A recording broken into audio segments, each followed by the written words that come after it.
How I Use Truth, Chapter 11, Unadulterated Truth. There is a straight white line of absolute truth upon which each one must walk to have demonstration.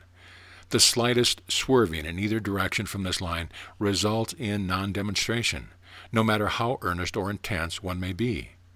The line is this: there is only God. All seeming else is a lie. Whoever is suffering today from sickness, poverty, failure, any kind of trouble, is believing otherwise. We talk largely about truth and quote with ease and alacrity the words of the Master, "The truth will make you free." Free from what? Free from sickness, sorrow, weakness, fear, poverty. We claim to know the truth, but the question is, are we free from these undesirable things? And if not, why not? Let us be practical about this matter. We talk about the omnipresence of God. In fact, this is one of the basic statements upon which rests New Thought. God is omnipresent, omnipotent, omniscient. When I was a child in spiritual things, I thought as a child and understood as a child. I believed that God was here, there, and everywhere, within hailing distance of every human being, no matter whether under the sea or on the mountaintop, in prison or outside, in a hospital or at a wedding feast, in any and all places. God was so near that in an instant God could be summoned to help. To me, this was God's omnipresence.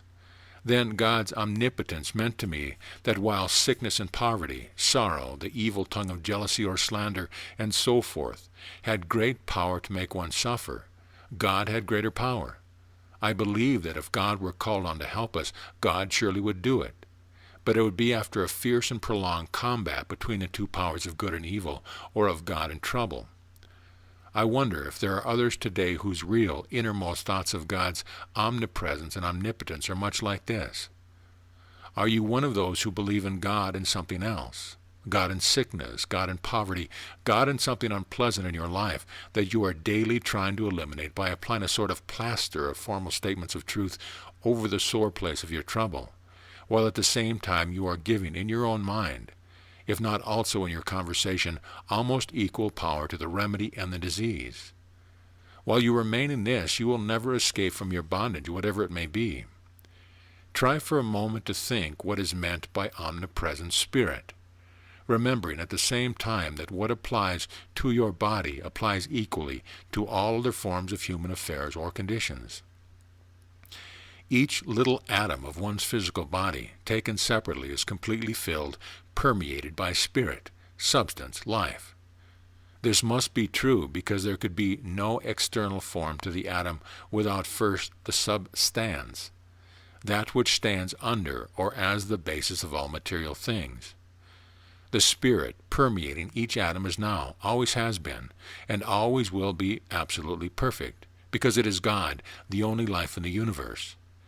These atoms are held together each moment by the same Spirit. They work together in perfect harmony because the Spirit pervading them is one Spirit and not several spirits. Not one of these atoms can change into a diseased or imperfect atom even for a moment, because if it did, that would be one place where for a time there would be lack of God, perfect life. One place for one instant without God would break up the entire law of omnipresence, which simply cannot be.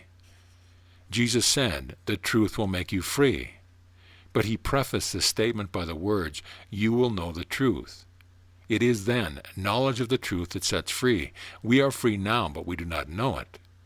You may be the child of a king, but if you do not know it, you may live in poverty and squalor all your life.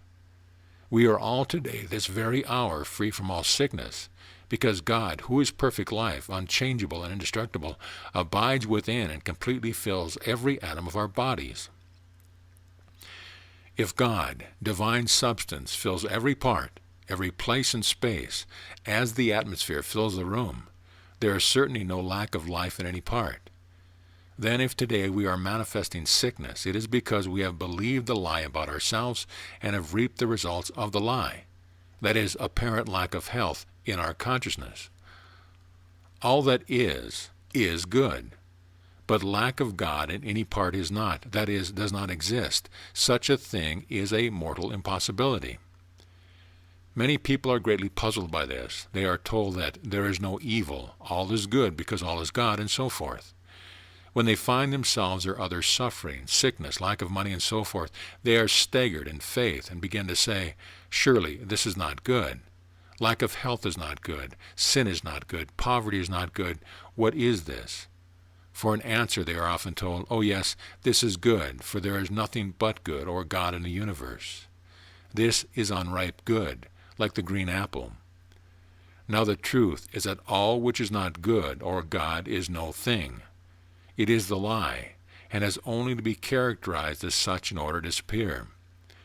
What is the wild beast that sits on your chest with such overwhelming weight when you have a nightmare? Is it unripe good? Is it something that, after a few days or weeks or right thoughts, you can manipulate into good? Not at all. From beginning to end, it is nothing. No thing but a vagary and deception of the mortal brain and senses. Had it any time any sort of reality whatever? Surely not. It is all a lie, which at any time seems so real that it requires almost superhuman effort to throw it off, even after you realize that it is only a nightmare. There is one God, the Father, from whom are all things. And Paul, again, for from him and through him and to him are all things. Romans 11:36. If God, then, is the substance of all things, visible and invisible, and is omnipresent, there is no such thing as lack of God or lack of substance in any place in this universe. Sickness would be a lack of life in some part of the body, impossible. Poverty would be a lack of substance in the circumstance, impossible. Foolishness, ignorance, insanity would be a lack of God. Divine mind, omniscience in man, impossible. These things cannot be. Do you not see, then, how all these negatives are nothingness, not true, the lie, and how instead of recognizing them as something to be overcome, we should put them at once and at all times into their real place of nothingness? Let us go back to our straight, white line of absolute truth. There is only God. All that is not God is no thing, has no existence, is simply the nightmare.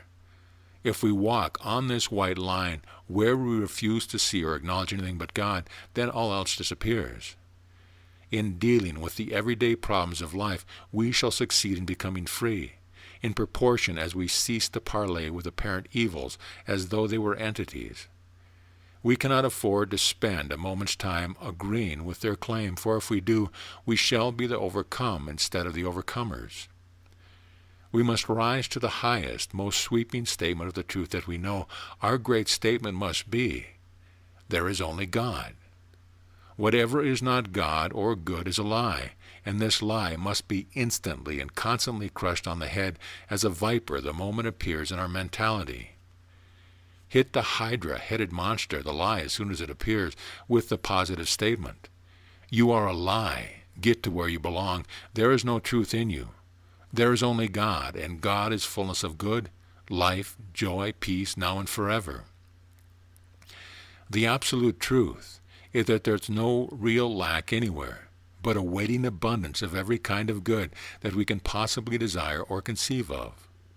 Stop believing the lie. Stop speaking it. Speak the truth. It is the spoken truth that makes manifest. In the domain of spirit, there is neither time nor space.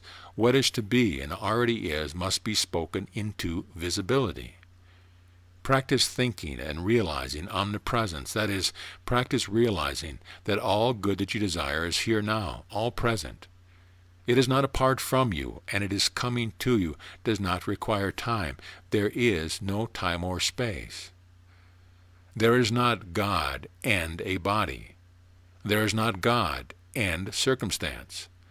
There is not God and any sort of trouble. There is only God through all things, in our bodies, in our seemingly empty purses, in our circumstance, just waiting as invisible substance for us to recognize and acknowledge Him, and Him only, in order to become visible.